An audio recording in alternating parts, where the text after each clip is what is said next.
Hey everyone, this is Conrad Bobulak, CEO of Investors Prime Real Estate and author of Australian Property Finance Made Simple. And I've got a really special video for you today with a guest speaker talking about the 4 steps on how to best structure your property portfolio in 2018. So this is amazing information that you need to understand right now in the current market. For those of you who don't know who I am, I'll give you a bit of background before we proceed with our guest speaker.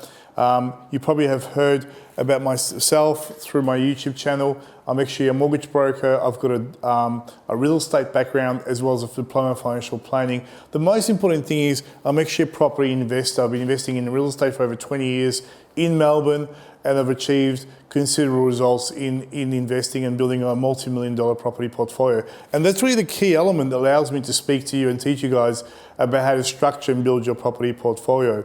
Once again, my book, Australian Property Finance Made Simple, can be purchased on Book on Finance or Amazon or any good bookshop in Australia. Without delaying any further, I'd like to introduce you to one of the top mortgage brokers in Australia, Stephen McClutchie. I've known Stephen for over a decade now. He owns a company called Loans Australia. Stephen's a bit of an anomaly in the industry because he has now settled close to $1 billion. I think he's exceeded $1 billion in settlements for investors. Just think about that number for a second. It's 1,000 million in terms of numbers. That's a huge amount of volume of mortgages. And really, he has never worked for anyone else by himself since he got out of school, which is quite unique as well in itself. Plus, his company, Loans Australia, specialises in niching and looking after property investors, which is quite unique in the industry, as most mortgage brokers are not trained well enough on how to deal with clients with multiple properties. So please give a warm welcome to Stephen McClutchie. Thank you, Stephen. Thanks, Conrad. Great to be here. Cheers. Hello everyone. Today I'm very happy to be here talking about the 4 critical steps on how best to structure your mortgage portfolio in this current lending environment. So let's get into it. Company disclaimer. Obviously we're talking about a general situation now. If you want more individual advice, please come and talk to us at a later time. Who are Loans Australia? Well, we are unique in the marketplace, as Conrad just mentioned. We specialise in working with multiple property owners, anywhere between 2 and actually 105 properties. Our biggest client's got 105. It'll soon be 107 because he's bought 2 more. And they're the sort of clients that we're dealing with, people who want to build multiple portfolios. We actually call ourselves mortgage brokers. We're portfolio finance strategists. We're looking at people who want to build portfolio of actually mortgages, not so much properties. We focus on the mortgage side of the transaction. So let's get into it. It's a bit of formal education, just so you know who we are and what we're doing. We're actually formally educated. We actually have our own ASIC license, which is good for you to know. That means we're not restricted to a lending panel like a Mortgage Choice or Aussie Home Loans. So we can seek any lenders out in the marketplace who have something unique for our clients to help them move their portfolio forward. So at the moment, our count's over 80 lenders that we have licensed on our panel that we can use at the moment, but we're always looking for new ones. I have got all of the other qualifications that you would need as a mortgage broker, plus some as well, and that's what we've been doing over the last 20 years, continually educating ourselves and making sure we're at the top of our game. In terms of creative finance, that's where we see ourselves. We're creative. We're looking at ways to help our clients maximise their borrowing capacity and build their portfolio as quickly as they can. Not sort of slow-paced over 40 years, but more so over a 5 or 10 year period. A lot of our clients want to try and build most of a portfolio then. I've talked on finance in 4 different countries now, and we really love enjoying educating our clients and helping them move forward as quickly as they can. Now, what our topic is today about, we're talking about the 4 steps on how best to structure your mortgage portfolio. So let's get into it. Step 1 is the most popular structure we see out there for growing your investment mortgage portfolio. Now, in this particular structure, we'll have a look at the whiteboard over here. As you can see, we typically will see a principal place of residence. This particular house, we put an example here of $950,000 with a mortgage of $325,000 on it. What a lot of investors we see do is that they go and find their first investment property. They go to their bank and say, look, I bought this property for $350,000. We want to borrow the whole amount because we want to claim a deduction on the whole amount. The bank says, yeah, no problem. We'll go and do a valuation. They bring out the mortgage documents in a week or 2 and all of a sudden you've signed away. You haven't really read the fine print. And this happens about 12 months later. You go and buy another property and the same process happens. You've borrowed 106% of the value of the property. What people don't really know is this structure which the banks love putting in place, is called cross-collateralisation. This is whereby they've got a net over all of the properties. You're with the one bank. A lot of banks say, look, you should do this way because by giving us more debt, we're giving you a little bit bigger interest deduction. That's not always the case, but that's one of the big things they say. And also they love it because they tie you all up in a nice little bow, and it seems easy. You just go in there, borrow the whole amount, you've got one loan amount for the loan, and things are nice and simple. Well, this style of lending or cross-collateralisation is not always the best. So let's have a look at that. 10 reasons why you should never cross-collateralise your portfolio. These are 10 critical points that you need to know that are really putting you behind the eight ball and could actually mean there's more years to go to accumulate your portfolio. So these are things you don't want to do. You know, maximum serviceability has been reached and equity can't be released. This happens all the time. People come to us and they say, oh, the banks won't lend any more money. The first thing we look at, are they cross-collateralised? A lot of the times they are. And banks have certain guidelines about how much money they'll have exposure to you for. And the problem is, if you've reached that exposure level and they've linked everything together, somehow you've got to untangle it to get and take the property to a different lender who have different policies. So that's one thing you need to be aware of.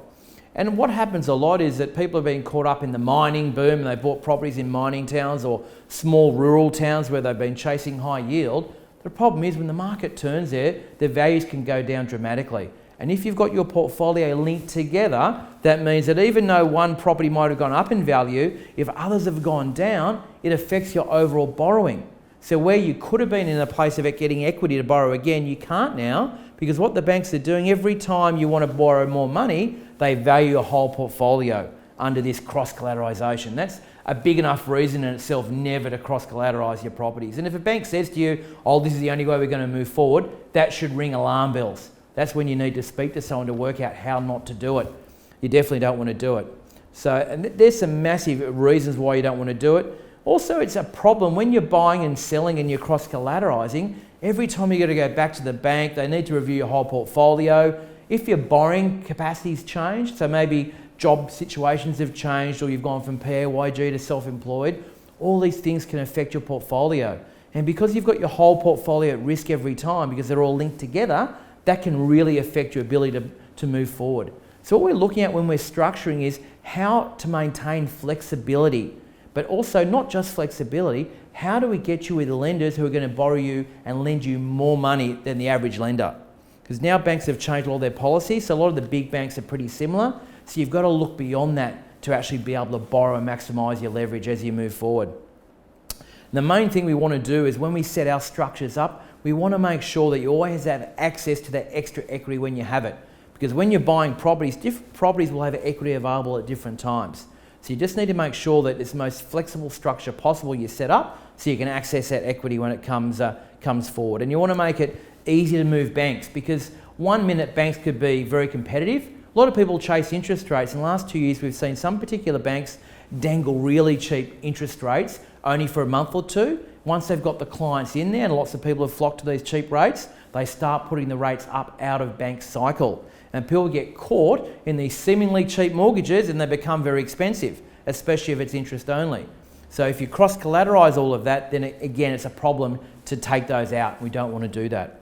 So let's look at the second most popular structure for purchasing investment mortgages. This particular structure is very, very popular. It's whereby you have a family home again, you've got the debt against the family home, and in this particular case, you set up a second loan split, and this is what you call your non-deductible debt. So your non-deductible debt's down here of $325 for your home loan, and your deductible debt's the $273 in this case for investment properties. What they then do is use that as a deposit to go and purchase investment properties here. Now they do that with the same bank, again because they're trying to maximise their interest rate deductions. They're looking at the wrong focus. They've got to be focusing on flexibility and borrowing capacity, but again they're focused on a potential interest rate saving. So it's convenient as well. Some people tell me, oh, they love seeing all their loans on the same internet page. Well, you know, that's not a good enough reason for me, but that's what a lot of people do. So this is a very common way of structuring your mortgages. I call it equity stripping, where we're stripping out equity out of the home, we're putting it against investment properties and trying to leverage that way. A lot of the time what I see is that people are leveraging at 80% against the investment properties and that full 20% plus costs is against the home. Now, unfortunately, that is going to hold you back because it's very hard to continually save 20% deposit plus costs, and your property's only going to go up a certain amount of percentage every year.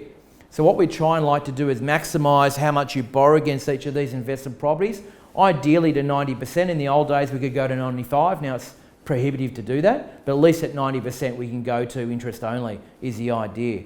So this is called equity stripping. It has some advantages, but the disadvantages are it's all with the same lender. And let's have a look at some key points to that. So 6 reasons why this equity stripping structure will hinder your rapid wealth creation. So all properties, as I've mentioned, would be with the one lender, which can be a problem again. If that lender changes policies and something goes wrong, your whole portfolio is exposed. So that's something to really take into account. Now, there's also a bank policy out there, people have heard of it before, called the All Monies Mortgage Clause. This sort of means that the banks have control over everything that comes under their criteria. So if you say with one particular bank, Bank A, and you have your personal loans and your credit cards, your home loans, your investment loans, all the same bank, and even your business lending, and something goes wrong, the banks can start taking money from different accounts to plug the gaps. People aren't really aware of that, but you should be. That's why we always say, always try and keep your business lending separate from your personal investment lending. Keep it separate. Maintain flexibility and asset protection as you're growing your portfolio. Also, we like to make sure we have always buffer accounts set up as well. A lot of people, when they're setting up their structures, they borrow to their maximum. There's nothing left over as a safety net because things can happen. When you're building a portfolio, it's a business and things can go wrong or unexplained expenses can come up. So always make sure you have a buffer account there set up in your structure to take care of these issues in the times. At the moment, we're in the lowest interest rate environment we've been certainly the last 25 years of me doing this. And look, who's to know in the next 5 years interest rates don't go up a bit. So it's always good to maintain that buffer account as you're growing. And also, at sometimes, if you're having all your loans with the one lender, and that particular lender has, let's say, an overexposure to interest-only loans, and because of APRA and ASIC regulations, they then decide to stop interest-only lending on investment properties, all of a sudden you've got everything with the one lender, they won't lend you any more money, what do? And the main thing we're saying is don't put all your loans with one lender. These sort of issues can come up and can really hamper your growth as you're moving forward. And you know, we don't want to have an equity black hole. We've said we don't want to lend really to 80% if you can, because that's going to hold you back. The quicker you can buy properties and leverage yourself, the quicker you're going to reach your end goals. So try not restrict yourself to 80% LVR. Try and max it out at least to 90 if you can. Step 3, we call it the optimal mortgage accumulation strategy. This is the one you really want to be looking for. This is where we've got the main lender on your home, where you've got one account for your home loan, a second account for your investments. We generally then split that investment accounts as well as you're buying more properties to have them all segregated. Now, with each investment property, as you're getting the mortgage, what we like to do is have it with different lenders, and that minimises your risk. So first property might be, let's say, with Suncorp, second could be with Macquarie, third could be with Westpac. We want to keep it separate. These days, interest rates are all very competitive. That's not the main focus. The main focus is asset protection, flexibility and borrowing capacity. And when we're working out what lenders we go with, we want to go with the hardest lenders first. We don't want to go with the easiest lenders. If you do that and you reach your maximum quickly, you've got nowhere else to go. But at least if we start with the hardest lenders serviceability-wise, that means you can actually leverage further as you move along. Now we want to, at the end of the day, we're looking at accumulating mortgages, not so much property. The key to growing your wealth is how much debt you can borrow, how much you can leverage. That should be the focus before you start doing anything. So the key thing is we want to preserve our equity by borrowing 90 to 95% if we can. We want to have it with different lenders to minimise our exposure to any one lender and to minimise our exposure to changes in policies from any lenders or even the government. These are the key things we want to have. And ideally, we want to try and maintain interest-only repayments just from a cash flow perspective to make sure you can cash flow your portfolio as market changes happen over time. Now, in terms of step 3, this is how we break down how we should set up the actual home loan itself. So what we ideally want to do is that as you're building a portfolio, one thing that can hold you back is obviously your income. So what we like to try and do is always focus on trying to pay off one debt at a time. At least that's creating equity, which you can then redraw to buy more properties with.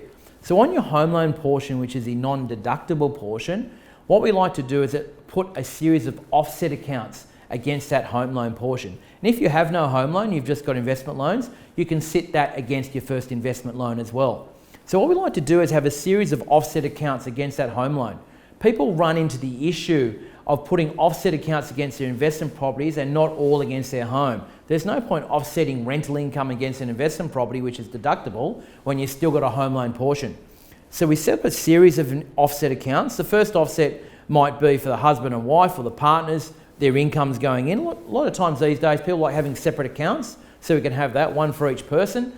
Also, people have these kids accounts, savings accounts, where they've got 5 or 10,000 potentially in there, earning next to nothing in these dollar miser accounts. So why not have that sitting against your home loan, earning 4 or 5% net of tax, which is a much better return on your money. So we can set up multiple kids accounts. Then what we do also is we set up one offset account per investment property. So instead of the rent sitting against the investment property, it's actually sitting against the home loan, saving you money every day.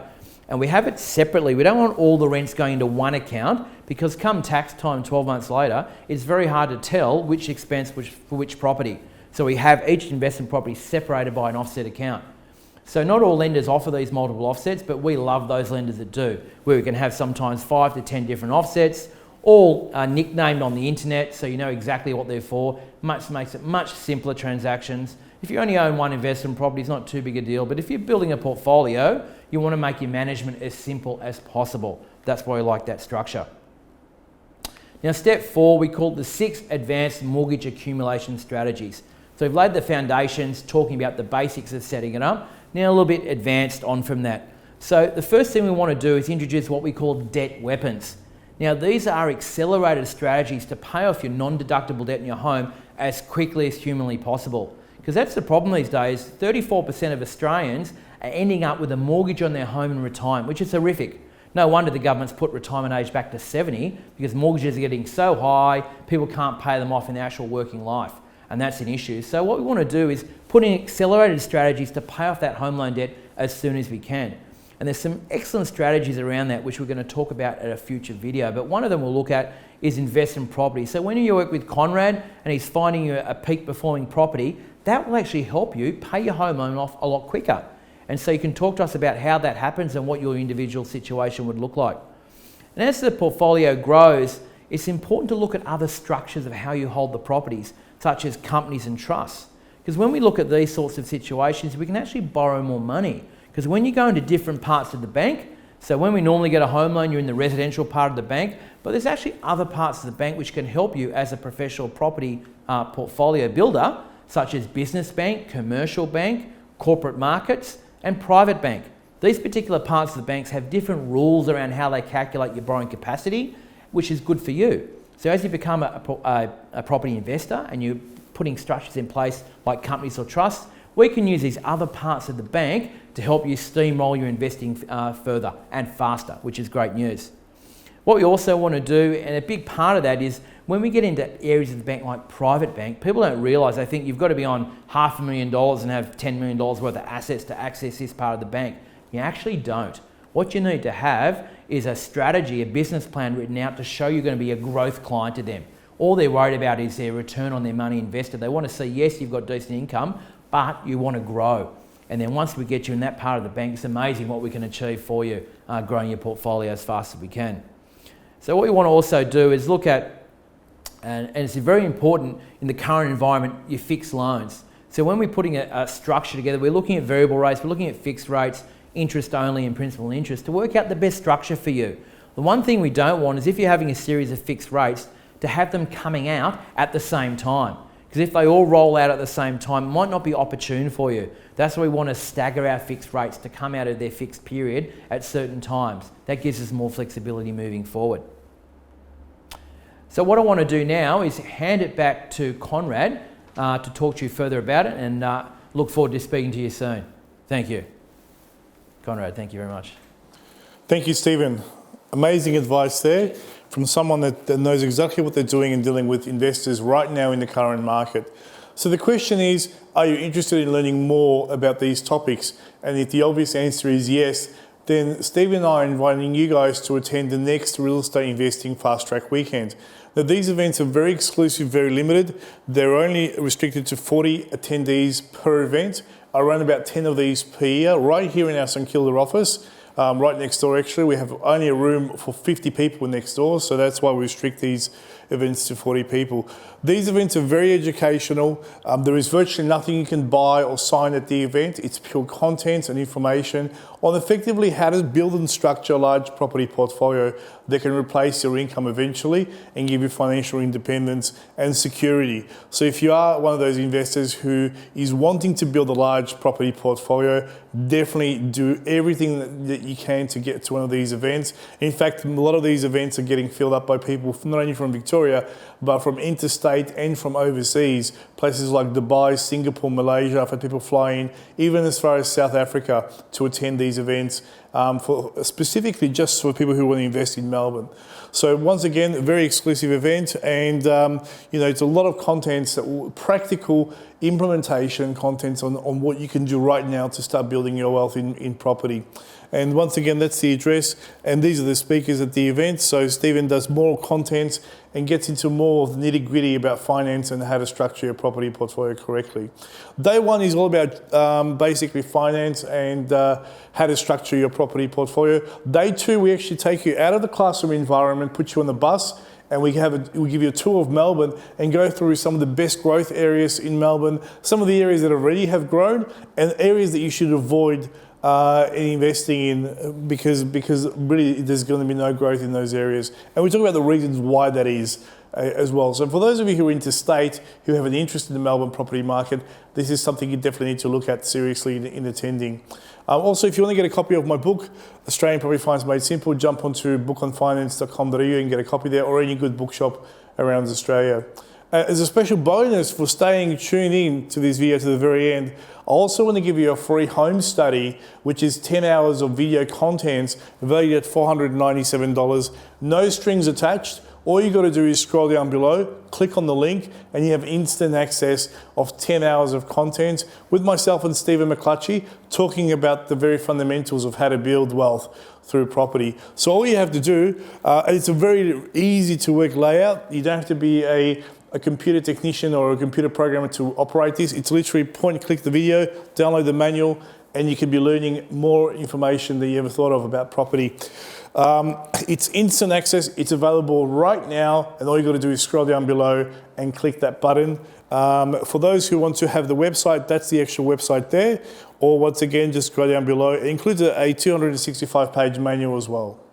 That's it from me. Thank you very much, guys. This is Conrad Bobulak signing out. I'll see you on the inside.